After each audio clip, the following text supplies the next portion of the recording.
I think he peed himself again, Lacey said, barely lowering her voice from the hallway. I didn't. But I didn't say anything either.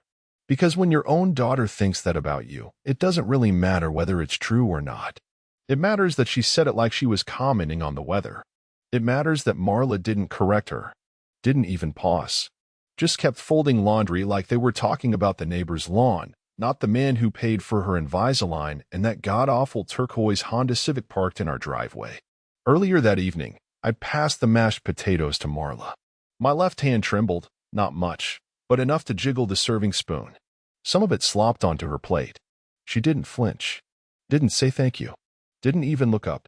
Just sighed like breathing the same air as me had become a chore. Lacey rolled her eyes. You smell like fryer grease, she muttered. I smiled. Or tried to. The right side of my mouth cooperates. The left still forgets it's on my team. So instead of a smile, it probably looked like a twitch. That made her look away even faster. She's 17. A junior.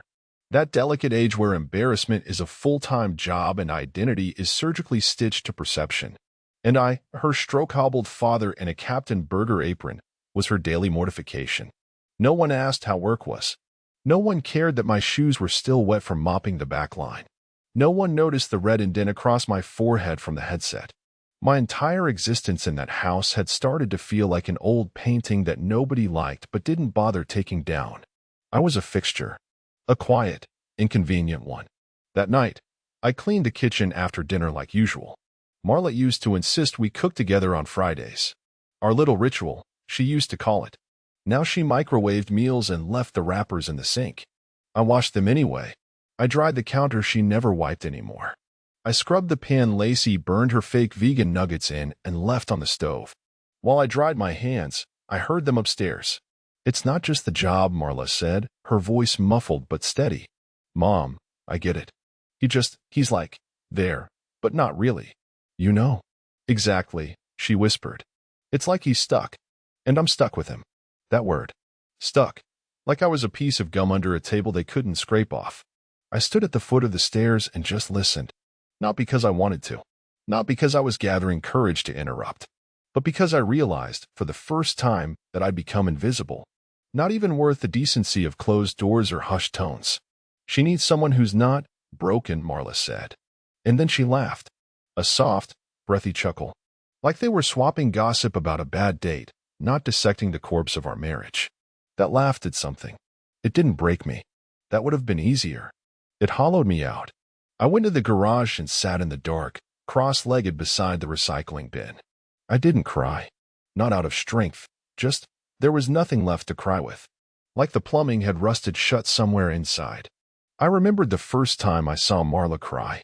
Back in '98. Her mom had passed, and she curled up in my lap and soaked my shirt with tears. I don't know who I am without her, she'd said. Now I realized she was probably thinking the same thing, but about me. Only this time, it wasn't grief. It was irritation.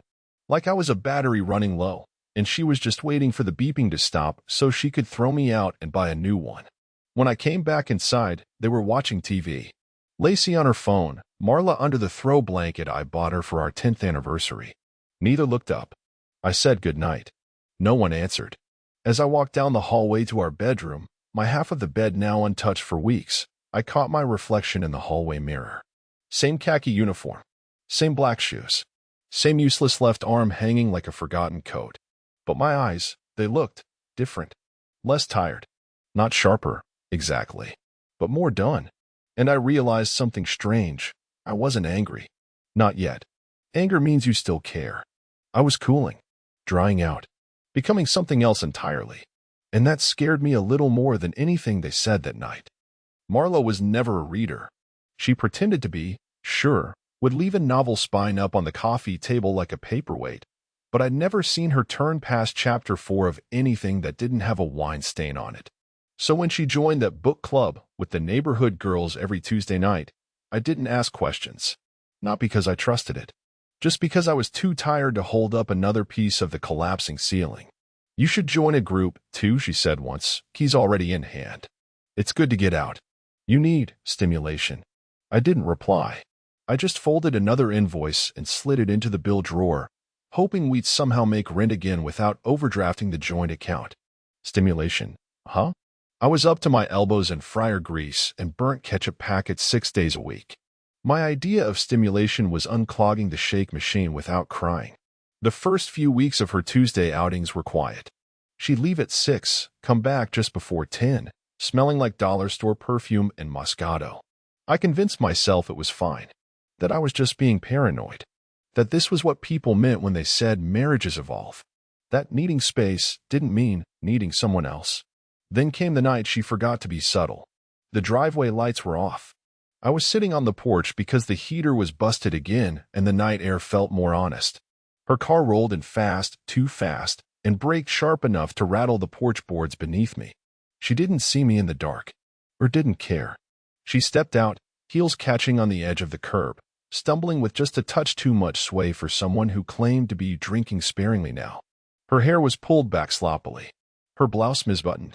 Lipstick smeared just enough to look deliberate if you didn't know how meticulous she usually was.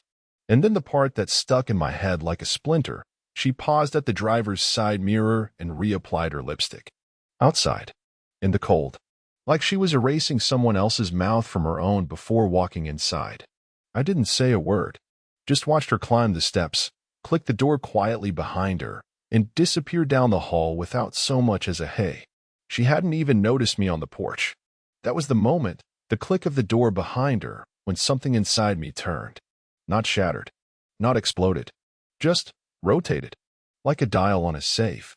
Something unlocked. I went inside 5 minutes later. Quiet. Careful. She was in the bathroom humming. I heard the familiar click of a makeup compact shutting. Heard the water run. A spritz of perfume. Her reflection slid across the hallway as I passed. In the living room, the shared tablet buzzed. She hated that thing. Always left it behind. Too bulky, she said. Too slow. But that night, it lit up like a beacon. Asterisk, same time next week? You looked incredible. Asterisk. No name. Just that. I didn't touch it. Just stared at the screen until it faded to black again. I didn't need a name. I already knew what it meant. Because that wasn't a book club compliment. That wasn't a casual, see you later, from Brenda or Kathy or the other Pinot Grigio philosophers. That was intimacy. That was ownership. That was a sentence from someone who had touched her in ways I no longer did, and said so without hesitation. I didn't scream. I didn't confront. I didn't throw the tablet or punch a wall or do anything dramatic. Instead, I did something that surprised even me. I smiled. Not because I was happy, hell no. But because, for the first time in months, I felt clarity. I was no longer guessing. No longer wondering whether I was the broken part. The burden. The pitiful man she had to drag through life like a wet sandbag. I was none of those things. I was just out of the way now. And she didn't even have the decency to lie about it anymore. That night, I lay awake on the couch, facing the ceiling fan, listening to her soft breathing from the bedroom down the hall. And I made a quiet promise to myself. I wasn't going to argue. I wasn't going to beg. I was going to wait. Watch. Collect. And when the time came, I wouldn't leave with a bang. I'd leave with proof. And silence. Because silence, I was starting to realize, was the loudest thing I had left. Lacey was already halfway out the door before I finished tying my apron. Hold up, I said, grabbing my keys off the hook. I'll drive you. She hesitated. 1 foot outside, 1 inside. I flicked to the cap in my hand, the grease-splotched polo I hadn't had time to change out of. Then to the name tag, *Dan, manager in training *, as if that title made the smell of fryer oil any more dignified. You're wearing that? I shrugged. Didn't want to be late. Figured I'd drop you off before my shift. She forced a tight-lipped smile, the kind people give when a stranger sneezes near their salad. No offense, but maybe just drop me at the corner? I stared at her for half a second longer than I should have. Long enough for it to get awkward. She didn't flinch. Just stood there, clutching her gym bag like it was a lifeline. I nodded. Sure. The corner's fine. The ride was 5 minutes. 6 if you hit the light. We didn't speak. She played with her phone, swiping, scrolling, smiling at something I wasn't part of. My turn signal clicked like a metronome measuring the distance between us. When I slowed near the intersection, she didn't wait for the car to stop completely. Door open, 1 foot out, bag slung over her shoulder. She muttered something, it may have been thanks, or just a sigh with syllables, and then she was gone. Didn't look back. Didn't close the door all the way, either. I reached across and pushed it shut myself. I sat there for a moment longer, watching her walk toward the field. A few kids waved to her. She smiled, really smiled. The kind I hadn't seen in months. Not for me, anyway. Back home, I pulled into the driveway just as Marla stepped out with her phone to her ear. She gave me a glance, half annoyed, half blank, and walked past the car like I was an Amazon delivery that didn't need a signature. In the house, I went straight to the bedroom. My wallet was on the dresser. The photo had been in there since she was 8, missing front teeth, gap-toothed grin, holding the fish we caught on that trip to Lake Norman, her arms around my neck. She'd called me Captain Dad that weekend. Said I was the best fisherman in the whole world. I took it out. Not with rage. Not with tears. Just gently. I laid it flat on the nightstand and looked at it for a long time. She had freckles then. Sunburn on her nose. We'd gotten ice cream after the marina and she'd fallen asleep in the back seat, cone still in hand. That little girl used to race to the door when I came home. Now she won't let me drive her closer than half a block from her friends. I slid the photo into the drawer. Not out of anger. Out of mourning. Because the girl in that photo didn't exist anymore. And maybe, just maybe, the dad in it didn't either. At work that night, I scrubbed the grill extra hard. Let the heat of the fryer fog up my glasses. Let the grease soak into the fabric of my shirt because that smell was apparently all I was now. Hey, Dan, one of the teens said, a fry cook with a tattoo of a lizard on his neck. You good, man? You look. I dunno. Pale. I gave him a half smile. Just tired. He shrugged and went back to salting fries. What I didn't tell him was that I wasn't tired. I was just fading. Not dying. Not collapsing. Just slowly subtracting myself from a life that didn't want me in it. One photo. One memory. One expectation at a time. Not out of spite. Out of necessity. Because sometimes, before you rebuild, you have to tear down what's already rotted. Even if it had your daughter's handwriting on the frame. The smell of scorched oil clung to my skin no matter how many showers I took. It lived in the folds of my apron, in the soles of my shoes, in the hair I barely had left. People say you get used to it. They lie. You just stop complaining. But there's something funny about repetitive work. Something hypnotic. The rhythm of flipping patties, assembling combos, refilling the soda machine. It's mindless in the best and worst ways. It numbs you until you realize you've been rehearsing conversations in your head for weeks with people who don't even look you in the eye anymore. So I started using my breaks for something else. Not because I was ambitious or driven. That kind of talk is for people with TED Talks and life coaches. I was just desperate not to disappear completely. At first, it was old YouTube videos. Tutorials with bad audio and PowerPoint slides made in 2008. Beginner's Guide to SEO. How to rank your blog on Google in 2023. Affiliate marketing for broke beginners. I watched them hunched behind the dumpster during my 30-minute lunch, balancing my phone against a stack of pickle buckets, chewing dry fries with one hand, scribbling in a pocket notebook with the other. The other guys thought I was nuts. Yo, Dan, Marcus, the night shift guy, said one afternoon, mouth full of onion rings. You planning your escape or something? I didn't look up. Planning something. He laughed like I'd said I was joining the circus. All right, Burger Gandhi. Just don't forget us when you're CEO of Ketchup. What they didn't know was, I had already started writing. Not about them. Not yet. About stuff I could talk about without stuttering. Product reviews. Niche topics. Sleep apnea masks. Refillable razors. The kind of soul-crushingly dull content that fills the internet like packing peanuts. But I made it personal. I told stories. I wrapped every review in a layer of weary sarcasm and half-dead humor. One post hit Reddit's front page in a niche sub. No one knew it was me. Then another got picked up by a small blog aggregator.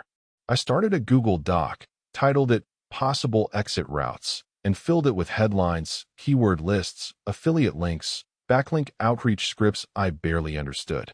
My pen name? L. Thomas, L for Leonard, my middle name. Thomas for my mother's maiden. No trace of Dan, no fryer grease in that name. After a week, I had 4 posts live. After a month, 12. When my 4th article broke 5,000 views, I used the next paycheck. Not all of it, just the 20 I would have spent on takeout for Lacey, back when she still let me pick dinner, to buy a domain. Nothing fancy, just something short, clean, forgettable to everyone but Google's algorithm. I set up the site on my ancient laptop, the one with the busted hinge I'd salvaged from a yard sale 2 years earlier. Every time I opened it, the screen flopped like a fish. I held it up with a Tupperware lid and typed with my good hand while eating cold fries with the other. It wasn't glamorous. It was survival in a bathrobe. I didn't tell Marla. Not because I was hiding it, at least not then, but because she didn't ask. She never looked at what was on my screen anymore. For all she knew, I was browsing Craigslist for scooters or writing bad Yelp reviews. And that was fine with me. Let them think I was fading. Let them think I was sulking in the corners of my failure. Because what I was really doing was setting up scaffolding. Slowly, methodically. With every post, every keyword, every awkwardly placed affiliate link, I was laying the bones of a second life. One no one could see yet, and one they'd never be able to claim. It didn't feel like hope, exactly. Not yet. More like resistance. Like lighting a single match in a room full of damp walls just to remind yourself fire still exists. I didn't need a miracle. I needed momentum. And for the first time in what felt like years, I had it. It was a Thursday morning, and the walk-in fridge at the burger joint was busted again. Temperature climbing, inventory sweating, the manager pacing like we were storing human organs instead of frozen chicken patties. After an hour of failed fixes and duct tape gymnastics, he finally waved me off. "Take the rest of the morning," he said. "We'll get the truck rescheduled. Nothing to do till maintenance shows." I should have been happy. A paid half-day. A chance to nap without the sound of timers shrieking in my ears. But the second I stepped into my car, I felt that pull, the quiet curiosity that had been gnawing at me ever since the lipstick-smudged book club nights and the tablet notification that still haunted the back of my mind like a whisper. So I didn't go home. I parked at the end of the street. Engine off. Seat reclined just enough to stay hidden, but upright enough to see the front of the house. And I waited. Our mailbox was still dented from where Lacey hid it 2 summers ago, learning to drive. The shutters were fading, that weird teal color Marla swore was modern coastal. The flower beds had gone to hell. No one watered them anymore. Except the weeds. At 10:37 a.m., a silver BMW rolled in. Newer model. Tinted windows. Not the kind of car you drive to book club. It pulled into the driveway with a practiced ease, like it had done it many times before. Then the driver's door opened. He stepped out wearing a button-down and jeans far too crisp for someone just dropping by. Salt and pepper hair, clean shave, expensive watch, the type that screams divorcee dentist energy. I knew the type. I used to sit in meetings across from guys like that before my blood vessels staged a coup and left my left side on vacation. Then Marla came out. Not in a robe. Not in pajamas. Not even her usual leggings and oversized tee combo. A dress. A red one. One I didn't recognize. And heels. She walked down the path with that same half-smile I used to think was just for me. That look that says she knows exactly what's going to happen next and already likes how it ends. Then she hugged him. Not a side hug. Not a polite, "thanks for stopping by" hug. This was a grip. Fingers laced. Hands in hair. A slow kiss on his neck. His hand on her lower back. And then, God help me, she laughed. That little breathy chuckle she used to save for when I made some dumb pun or danced with her in the kitchen after too much wine. She gave it away like it meant nothing. They stood like that for maybe 20 seconds. Not rushed. Not ashamed. Then she whispered something I couldn't hear, kissed him again, and walked back inside. Didn't look back. Didn't wave. Just disappeared behind the front door. The BMW didn't leave right away. He sat there for a bit, probably savoring it. Or maybe texting her. Or maybe just smug in the comfort of what he wasn't, a limping, speech-slurred ex-manager with a part-time fast food gig and a daughter too embarrassed to be seen with him. I didn't move. Didn't scream. Didn't march down the street and cause a scene. I just watched. Watched like a ghost trapped in a memory that wasn't mine anymore. And then I turned the key. Reversed slowly. And drove to the one diner that never judged me for showing up alone. Over coffee, I stared into the swirl of cream like it had answers. But there were no answers. Just a fact I couldn't escape anymore. She wasn't mine. She hadn't been for a long time. Maybe she hadn't even been herself in a long time. And I was finally done pretending that my silence was ignorance. Because it wasn't. It was preparation. It was strategy. And now it was armor. The morning I left, the house was silent in that heavy, unnatural way. Like it was holding its breath. Not even the refrigerator hum felt alive. I'd woken before the alarm. Not that I needed it anymore. Sleep had become something ornamental, like the wedding ring Marla stopped wearing 6 months ago. I just lay there most nights, blinking at the ceiling fan, counting each rotation like a monk on a rosary. I didn't pack much. One backpack. The same one I used when I coached Lacey's soccer team, still faintly stained with orange Gatorade and grass. Inside, my busted laptop, the charger held together with electrical tape, a spiral notebook, 3 pins, a change of clothes, and an envelope of cash I'd been saving in plain sight, inside an old cereal box no one touched because it was too healthy. The key was already on the kitchen table. I'd placed it there the night before, next to the photo. Not just any photo. It was the family photo from the beach trip we took 5 years back. Hilton Head. Sunburns. Ice cream cones. Lacey's braces barely visible behind a crooked smile. I remembered setting up the tripod myself, balancing it on a cooler, running back to squeeze in between them before the timer snapped. And yet, here it was again. Same frame. Same fading. Only now, I've been cut out. Literally. The left side of the photo, the side I stood on, had been trimmed with scissors. Clean. Precise. Like removing a tumor. I found it like that weeks ago when I went to dust the bookshelf. Marla must have thought I wouldn't notice. Or wouldn't care. Or maybe she hoped I would. I didn't say anything when I saw it. Just left it on the table. And now, beside it, the house key. Not in an envelope. No note. No dramatic flourish. I wanted them to feel the silence. To see it.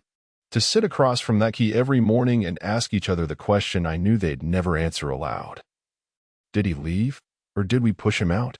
Outside, the lawn looked like hell. The sprinklers hadn't worked right in months. Patches of brown grass curled up like peeling paint. Weeds grew proud in the garden beds Marla used to obsess over. It felt fitting. This used to be a home. Now it was just a waiting room for lies. I slung the backpack over my shoulder and walked past the dented mailbox. Past the cracked driveway where I taught Lacey how to ride a bike. Past the faded chalk drawings that still ghosted the sidewalk whenever it rained. I didn't look back. Not out of defiance. But because there was nothing there I hadn't already buried. There was no goodbye. No teary confrontation. No luggage in the trunk while someone begged me to reconsider. Just footsteps. Slow. Even. My left leg dragging slightly behind, still stubborn from the stroke. But this time, it wasn't a limp. It was a stride. The walk of someone who had made peace with being erased and had chosen, instead, to reinvent. At the bus stop, I sat on the bench and waited. The driver didn't look twice at me. Just nodded. I paid in cash. Took a seat near the back and pulled out my notebook. No return address. No plan. Just a URL I'd scribbled the night before. My blog. My stories. My words. No apron. No name tag. Just thoughts, sharpened slowly in the shadows. As the bus pulled away, the house shrank in the window behind me. And for the first time in years, I didn't feel small. I felt free. Not in a fireworks and symphony kind of way, but in the way a man feels when the weight finally shifts off his shoulders and he realizes his spine still works. Not broken. Not useless. Just beginning. The motel room smelled like mildew and faded cigarettes. Not the worst I'd stayed in during business trips back in the day, but easily the loneliest. Peeling wallpaper. One flickering lamp. A heater that groaned like a dying animal every time it tried to do its job, and then gave up altogether. Still, it was paradise. Because for once, no one was sighing at me. No one was muttering about my smell or the way I walked or how my hand trembled when I reached for the salt. No one rolled their eyes. No one looked through me. Just silence. Cold and quiet. I sat on the edge of the bed, blanket thin enough to see through, sheets rough like napkins from a gas station, and let my shoulders fall. Let gravity work on me fully for the first time in months. No holding tension in my back. No pretending to be upright. Just sinking. And then I opened the laptop. I had to hold the lid open with a cracked plastic fork from the vending machine downstairs, my makeshift hinge support. It booted slow. The screen was dim, one pixel line permanently burnt across the top. I typed in the password with my right hand while my left rested uselessly on my thigh like a guest I never invited. The blog was still up. Still mine. Stats refreshed. And there it was. How to get back up when life breaks every bone in you, metaphorically speaking. 71,442 views. I blinked. Refreshed again. No, I hadn't hallucinated it. 71,000 people had read it. Dozens of comments. Hundreds of shares. A few messages waiting in the inbox, some asking for advice, others just saying asterisk, thanks. I needed this. Asterisk. One message simply read, "You don't know me, but I think you might have just saved me." I stared at that one the longest. Not because I thought I had saved anyone. Hell, I was barely keeping myself alive on vending machine peanuts and the free instant coffee packets the front desk forgot to stock properly. But because someone out there saw me, or at least the version I was writing from, the version that hadn't been cropped out of the photo, that version still had a voice, still had something to say. I leaned back, letting the cracked headboard press into my spine, and whispered out loud to the shadows of the room. "You're still in there." It wasn't triumphant. It wasn't a declaration. It was a confession. Because up until that moment, I wasn't sure. When you're ignored long enough, you start to doubt your own dimensions. Start to believe you actually are small. That your silence means absence. That being unwanted means being unworthy. But that blog post, that number, it wasn't fame. It wasn't a paycheck. It was proof. Proof that my mind hadn't atrophied alongside my body. That the man I used to be, the builder, the mentor, the problem solver, had just been muffled, not buried. Outside, the wind howled through a crack in the window frame. I pulled the blanket tighter. Still cold. Still shivering. But warmer than I'd felt in years. Because warmth, I was realizing, isn't just temperature. It's meaning. And finally, in a dingy motel room no one would ever remember, I had found a little piece of mine again. And I was only just getting started. The email came on a Tuesday. I just wrapped up a sponsored post about compression socks for retirees, something absurd and forgettable, but SEO optimized like a scalpel. I hit publish, wiped grease off my trackpad with the edge of my motel towel, and refreshed the inbox out of habit. Subject line asterisk, "Your voice is exactly what we've been looking for." At first, I assumed it was spam. One of those scams that promise exposure instead of payment, or ask you to buy your own self-help ebook for $19.99 before you can grow your brand. But this wasn't that. The agency was real. Midsize, based out of Austin. A lean team of marketers who'd stumbled across my piece. What it feels like when your family unplugs you without saying goodbye. It had gone semi-viral among caregiving circles, apparently. Someone on their creative team had bookmarked it months ago. Then another saw it on LinkedIn. They dug deeper. Read 3 more pieces. Forwarded them internally. And then they wrote, "We don't know who L. Thomas is, but we want him. L. Thomas." That name. L for Leonard, my middle name. Thomas from my mother's side, the only person who ever told me I could be a writer back when I was still drawing rockets in the margins of my math homework. No apron. No stroke. Just sharp words and a little fury wearing a polite tie. They offered me a freelance contract. Nothing huge. A retainer for 4 pieces a month, brand tone work. Ghostwriting for executives. The usual polished nonsense companies post to sound authentic.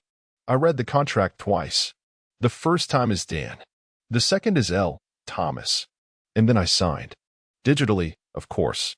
Even my signature felt reborn, clean, practiced, not like the shaky scribble I used at the bank that always earned me a concerned look. Young, hungry, and sharp, the creative director had written in his follow-up. Young, hungry, sharp. 3 words I hadn't heard in the same sentence as my name in over a decade. Not even close. The last time anyone called me sharp, I was still wearing steel-toe boots and correcting CD files in my office with a red pen while 20-somethings nodded and checked their phones under the desk. But now? Now I was all those things again.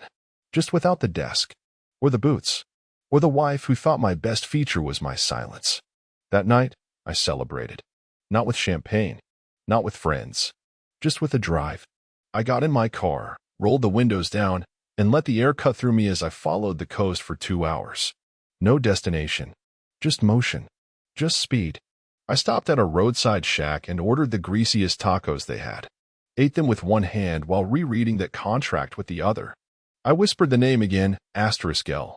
Thomas, *. It didn't feel like a disguise. It felt like permission. Permission to build again. To matter again. To speak without a limp in my words or eyes flinching from pity. No one in that agency knew where I came from. They didn't know about the stroke. Or the motel. Or the fact that I'd spent my last birthday eating instant noodles while Marla posted Instagram stories from some rooftop wine bar with captions like, "Reclaiming Joy Dizzy Sparkles." They didn't know that my daughter hadn't texted me since the day I dropped her at the corner. They just knew the words, the sharpness, the weight, and they wanted more. I didn't need their validation to believe in myself again. But I'll be damned if it didn't help. Because invisibility was starting to peel away. And relevance, it wasn't something I had to beg for anymore. It was something I earned. Quietly. Relentlessly. And on my own damn terms. The blog exploded faster than I could have anticipated. Not like a lottery win. Not a flash-in-the-pan viral dance. It was slower, quieter, like a wildfire you only notice when the sky turns orange and the air tastes like memory. It started with the articles I already had, reflections on starting over, on waking up in a bed that's not yours, on learning how to use your non-dominant hand for everything from brushing your teeth to erasing your name from utility bills. Then came the deeper ones, the essays that dug into shame, into quiet grief, into the rage of being forgotten by people who once knew your coffee order by heart. Rebuilding from a motel room, a beginner's guide to being nobody got traction on Reddit. Why I no longer knock on doors that closed themselves made it to Medium's front page. But the one that lit the fuse? When your family outgrows you. I wrote it after reading a thread about adult children ghosting their parents. The smugness in some of those replies. Well, if my dad wanted a relationship, maybe he shouldn't have worked all the time, hit something raw in me. I wanted to scream. *, you think we chose this? You think we just stopped being dads because we wanted to? *. Instead, I wrote. It was equal parts essay and eulogy. A goodbye to the version of myself they had discarded. A warning to others, you are not the roles they assign you. You are not just their father or husband or cautionary tale. You are something before all that and after. I hit publish at 2:03 a.m. By noon, it had 30,000 views. By the end of the week, 1 million. Emails came in like waves. Some were angry, *, you sound bitter. Grow up. Others were confessions, *, I haven't spoken to my dad in years. Your piece made me cry in my car. *. People shared their own stories in the comments, estranged children, forgotten parents, broken families duct taped together for Facebook photos. Then came the one that made my stomach flip. An anonymous comment. *, I think this is about my dad. If it is, I'm sorry. I was just a kid. I didn't understand what it meant to lose yourself. If you read this, please know I see it now. *. The username was a string of numbers, but the email attached to the comment? That wasn't random. It was Lacey's school address. The one from her community college days, still linked to her LinkedIn. Probably forgotten, buried behind newer accounts. But I recognized it instantly. She'd read it. She knew. She suspected or knew that the stranger behind those words was the man who used to drive her to practice, the man she asked to drop her off at the corner so her friends wouldn't see his name tag. I didn't reply. Not out of cruelty. Not out of vengeance. But because the comment wasn't really for me. It was her own confession, typed with trembling fingers, sent into the void with the hope that someone, maybe the right someone, might catch it. But I wasn't her dad anymore.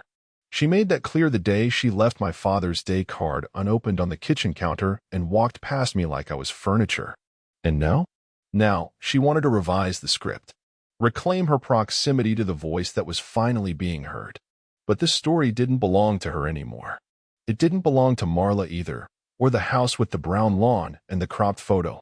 It belonged to the man they left behind. And the man who rose anyway. My inbox buzzed with more offers. Podcasts. Column syndication. A small publisher even floated a book deal. But none of them, not one, knew who I was. Not really. To them, I was Thomas, a reclusive, midlife mystery man with a keyboard and a backbone. And that's exactly how I wanted it. No family. No apologies. No strings tugging me back into the scene I'd already walked out of. Let them wonder. Let them scroll. Let them squint at my words and ask themselves, could this be him? Because it doesn't matter anymore. I'm not writing for them. I'm writing from them. And every click, every comment, every repost, it's proof that sometimes the best revenge is relevance. The venue was brighter than I expected. Big glass walls, polished floors, sleek branding that made everything feel 10 degrees more sophisticated than it actually was. I stood backstage in a charcoal suit tailored by a woman who didn't flinch when I told her one of my arms was still weak. "We'll balance the cut," she'd said, matter of fact, like tailoring dignity was part of the job. It had been over a year since I walked out of that house. Since I left the key on the table and vanished like a glitch in their memory. I hadn't spoken a word to Lacey since. I didn't need to. Because now, I was the closing speaker at a wellness forum sponsored by a national healthcare initiative. The irony wasn't lost on me. A man once written off as broken now standing to address an audience of 500 about resilience, reinvention, and the brutal art of being forgotten. They billed me as L. Thomas, thought leader in trauma recovery and digital storytelling. Not bad for a guy who used to mop burger grease with a limp and a smile. I sipped lukewarm coffee and watched the panel before mine wrap up, 2 social workers and a neurologist talking about post-stroke depression. I listened closely, not to judge, to honor. Those words still belonged to me in a way, even if I'd rewritten the ending. Then came my cue. The woman with the clipboard whispered, "You're on in 2." I stepped into the hall early, just to get a sense of the room. And then I saw her. Lacey. She was sitting on the end of the 3rd row, angled slightly sideways in her chair, scrolling her phone with one leg crossed under the other, like she used to do on the couch when she was too lazy to grab the charger. Her hair was darker now, straighter. Her jawline a little sharper. She had grown up without me, but I could still spot the ghost of her childhood in the slope of her nose. A grad student, according to her public profile. Mental health counseling, ironically enough. Either the universe had a sense of humor or she was trying to patch the same hole she once helped punch through me. My name was already on the screen behind her. She didn't look. Didn't expect to see anyone familiar. Why would she? I wasn't supposed to exist anymore. Clipboard woman gave me the nod. I walked down the center aisle toward the stage. As I passed her, I saw it. Her thumb froze. She looked up briefly. Eyes met mine for half a heartbeat. Not recognition. Not warmth. Just that vacant, reflexive skin we all do when someone crosses our periphery. Then her gaze dropped back to the phone. She didn't flinch. Didn't double take. Didn't know me. I climbed the steps to the stage and stood behind the podium. A spotlight hit. Microphone clicked on. I adjusted it with my right hand, steadier now. Months of therapy and keyboard work had forced some discipline back into it. "Good afternoon," I said, voice steady. The room quieted. We're told that healing is linear, that if you do the work, you get your life back. But what they don't tell you, what no one wants to admit, is that sometimes the people you did it all for are gone before you even begin. I scanned the crowd. Lacey was still looking at her phone. I used to believe success was a paycheck, a title, a family portrait on the mantle. Now I know better. Success is what you build after the portrait gets taken down, after your name stops coming up in conversation. Someone in the front row nodded. I saw tears in a woman's eyes 3 rows deep. A man raised his phone to take a photo, but all I could think about was how unrecognizable I'd become, and how much I loved it. After the talk, people gathered, shook hands, asked for quotes, photos, recommendations. I gave them what they wanted. Lacey didn't approach. She left halfway through the Q&A. I watched her go. She looked taller, more confident, maybe even proud of whoever she thought had given that talk. But she didn't know it was me. And that was the quiet triumph I hadn't dared to imagine, because I hadn't just changed jobs, or cities, or names. I had rewritten my entire silhouette. And the people who wants to find me now walked right past it, like I was never theirs to begin with. It was the laugh that surprised me most. Not the post, not the gall, not even the photo she chose, one of her, smiling vaguely at a fundraising event we once attended together, cropped neatly so that I was just a phantom elbow at the edge of the frame. No, What caught me off guard was the sound that came out of me when I read it. Laughter. Sharp. Unfiltered. The kind you get when the absurdity finally reaches terminal velocity and all you can do is lean back and let it hit you in the ribs. Marla had posted on Facebook. It was one of those long, self-important declarations dressed up as nostalgia. I don't talk about this much, but today I want to honor someone who once meant the world to me. My late husband was a brilliant man, full of creativity and compassion. His journey wasn't easy, but he inspired so many. Life took us in different directions, and we eventually grew apart. But I'll always admire the strength he showed in rebuilding his life. #gratitude, #legacy, #moving forward. Late husband. Late. Like I was dead. Like I had ceased to be the moment I stopped serving her narrative. As if the man behind the blog, the voice that was now being quoted on TEDx stages and business podcasts, was some beloved relic from her personal scrapbook. A memory she was graciously choosing to unearth for applause. She was rewriting history, and she assumed I wasn't watching. But I was. I always had been. She probably thought I'd disappeared for good. Or maybe she thought I'd forgive the past once success rewired my nervous system. But people like Marla don't want reconciliation. They want credit. So I took a screenshot. Then another. Scrolled through the comments. People I hadn't seen in years chiming in with generic emojis and empty condolences. He really was one of a kind red heart. So glad you two were able to find peace folded hands. This made me cry. You're so strong, Marla. I recognized half of them. Friends who stopped calling. Co-workers who vanished after the stroke. Cousins who politely unfollowed me when my profile photo became me in a paper hat and polyester uniform. I didn't comment. Didn't correct.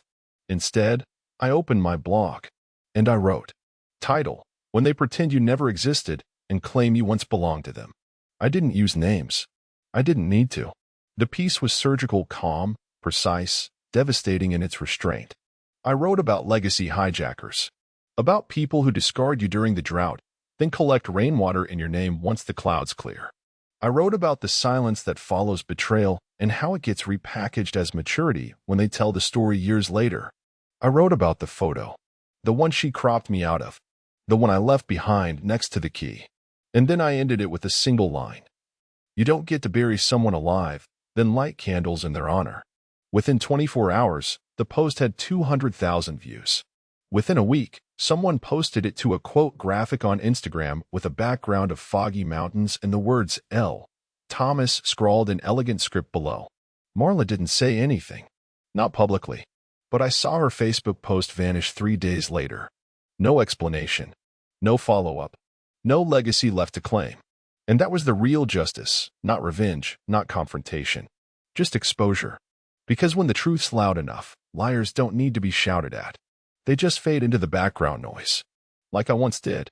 And now refuse to ever again. The lawyer looked at me with the kind of professional calm reserved for surgeons and morticians. We can include a personal message, she said. Some people like to leave behind closure. Final words, that sort of thing. I nodded.